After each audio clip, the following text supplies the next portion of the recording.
시편 112편을 보면요. 축복받는 삶에 대한 일종의 고대 청사진이 담겨 있다고들 하죠.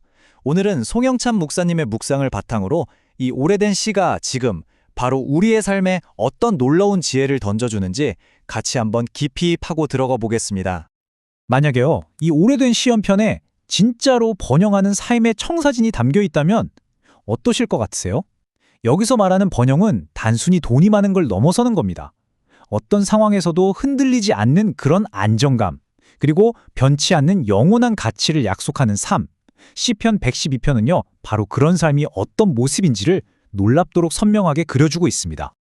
자, 시편 112편을 이해하는 첫 번째 열쇠가 있습니다. 이 시는요, 혼자 뚝 떨어진 작품이 아니라는 거예요. 바로 앞에 있는 시편 111편에 대한 응답이라고 생각하시면 딱 맞습니다. 일종의 짝꿍시인 거죠. 111편이 하나님의 위대함을 노래하면서 여호와를 경외하는 게 바로 지혜의 시작이다 라고 선언하면 112편이 바로 이어서 맞아, 바로 그 여호와를 경외하는 사람이 복이 있는 거야 라고 화답하는 시기입니다. 그러니까 초점이 하나님에게서 하나님께 반응하는 우리에게로 아주 자연스럽게 넘어오는 걸 볼 수 있죠. 그럼 이제 이 청사진의 가장 기초, 모든 것의 시작점으로 가보겠습니다. 이 모든 축복들이 세워지는 단단한 기반, 그 단 하나의 원리가 뭐냐? 바로 하나님을 경외하는 것입니다. 네, 바로 이 1절 말씀이 모든 것의 시작점입니다. 여기서 두 가지 핵심을 딱 짚어내야 하는데요. 첫째는 여호와를 경외하는 것. 그리고 둘째는 이게 좀 의외일 수 있는데 그의 계명을 크게 즐거워하는 것입니다. 보통 계명하면 좀 딱딱하게 느껴지잖아요. 근데 그걸 즐거워한다? 이 두 기둥이 어떻게 축복된 삶을 떠받치고 있는지 한번 자세히 보죠. 먼저 경외라는 단어, 이거 절대 오해하면 안 됩니다. 우리가 흔히 생각하는 것처럼 벌 받을까 봐 무서워하는 그런 공포가 아니에요. 그게 아니라 하나님의 그 압도적인 능력과 성품 앞에서 느끼는 깊은 존경심, 경이로움 같은 겁니다. 시편 111편에서도 말했듯이 이게 바로 지혜의 진짜 시작점인 거죠. 자, 그럼 두 번째 요소로 넘어가 보죠. 그의 계명을 즐거워한다는 건 대체 무슨 뜻일까요? 솔직히 율법이나 계명이라고 하면 보통 좀 딱딱하고 지켜야 할 규칙 목록 같은 걸 떠올리기 쉽잖아요. 그런데 어떻게 그걸 즐거워할 수 있다는 걸까요? 핵심은 바로 관점의 전환에 있습니다. 율법을 단순한 규칙 목록이 아니라 관계를 맺는 통로로 보는 거예요. 예를 들어 신의 산 언약처럼요. 율법은 하나님과 우리 사이를 연결하는 다리 같은 역할을 합니다. 그렇기 때문에 율법을 즐거워한다는 건요, 그 조항 하나하나 너머에 있는 하나님의 마음과 성품을 발견하고 그분과 연결되어 있다는 그 관계 자체를 기뻐한다는 의미가 되는 거죠. 자, 이렇게 기초가 다져졌습니다.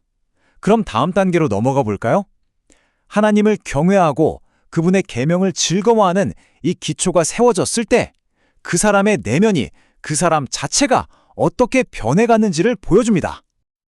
여기서 정말 중요한 원리가 하나 드러나는데요. 사람은 자기가 정말 기뻐하고 가까이 하는 대상을 닮아가게 마련이잖아요. 그것과 똑같습니다. 하나님의 성품이 담긴 그 말씀을 가까이 하고 즐거워하다 보면 나도 모르게 그분의 성품을 내 삶 속에서 비추기 시작하는 거죠. 바로 이 표가 그 사실을 정말 극적으로 보여줍니다. 한번 보세요.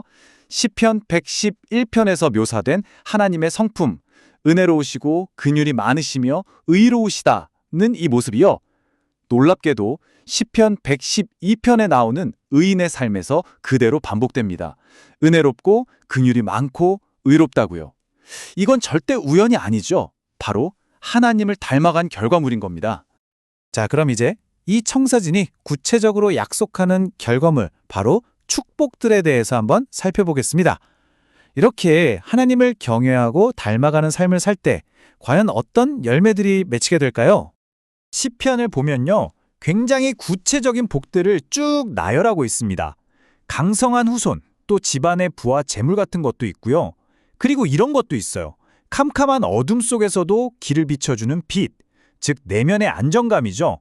또 그 사람은 절대 흔들리지 않고 좋은 이름이 영원히 남을 거라고 해요. 심지어 흉한 소문을 들어도 두려워하지 않는 담대함까지 약속합니다. 여기서 중요한 점은요, 이런 축복의 약속들이 시편에서 갑자기 짠 하고 나타난 게 아니라는 사실입니다. 이 구절에서 보시는 것처럼 이건 이미 아주 오래전 시내산 언약 때부터 쭉 이어져 온 하나님의 일관된 약속이에요. 하나님을 섬기는 사람들에게 복을 주시겠다는 그 신실하심에 깊이 뿌리내리고 있는 거죠. 물론 이 청사진이 아무런 어려움도 없는 마냥 평탄한 삶을 약속하는 건 아닙니다. 시편 기자도 의인이 힘든 일을 겪을 수 있다는 걸 알아요. 하지만 여기서의 진짜 약속은 이겁니다. 역경 속에서도 그 사람은 흔들리지 않는 안정을 찾을 거라는 것. 그리고 오히려 그 올바른 성품이 어둠 속에서 빛처럼 더 밝게 빛나게 될 거라는 점이죠. 자, 이제 마지막이자 가장 중요한 지점으로 가보겠습니다. 그렇다면 이 모든 축복된 삶의 궁극적인 목적, 최종 도착지는 과연 어디일까요? 시편 112편이 우리에게 보여주는 결론은요. 우리가 흔히 생각하는 그런 자수성가한 의인의 모습이 아닙니다. 이건 나 혼자 열심히 노력해서 이뤄내는 도덕적 성취가 아니라는 거죠. 그럼 뭐냐? 바로 하나님의 일에 참여하는 것입니다. 이게 바로 시편이 말하는 축복의 최종 목적지예요. 내가 혼자의 힘으로 착하게 사는 걸 넘어서 하나님을 경외함으로 그분의 파트너가 되는 겁니다. 그리고 하나님은 바로 그런 사람의 삶을 통해서 이 세상에 당신의 일을 펼쳐나가시는 거죠. 그래서 시편은 악인과 의인의 최종 운명을 아주 선명하게 대조하면서 마무리합니다. 악인의 욕망은 결국 허무하게 사라져버리지만 하나님의 일에 동참했던 의인의 선한 영향력, 즉 그의 유산은 영원히 남을 것이라고 선언하는 거죠. 한번 생각해 볼까요? 오늘날 우리가 쫓는 성공은 대부분 개인의 성취, 부, 명예에 머물러 있는 경우가 많습니다. 하지만 이 고대의 청사진은 우리에게 말합니다. 진정한 번영이란 하나님을 경외하고 그분의 성품을 닮아가며 나를 넘어서는 더 큰 목적에 참여하는 삶이라고요. 이 고대의 지혜가 지금 여러분의 성공에 대한 생각에 어떤 도전을 던지고 있습니까?